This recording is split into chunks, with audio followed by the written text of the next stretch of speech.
अर्थ केवळ विषय भोगाचे स्थान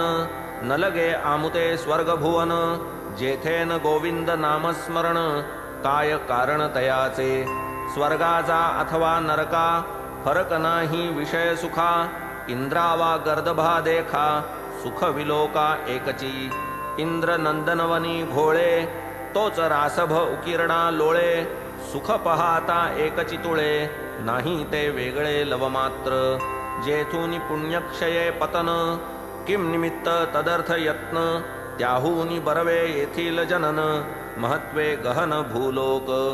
जेथे आयुष्य कल्पवरी काय त्या ब्रह्मलोकाची थोरी अल्प आयुष्य हो का क्षणभरी भूलोकपरी आणिक क्षणभंगुर आयुष्यपण केले कर्म एक क्षण करी जो सर्व ईश्वरार्पण अभयस्थान पावे तो जेथेन भगवत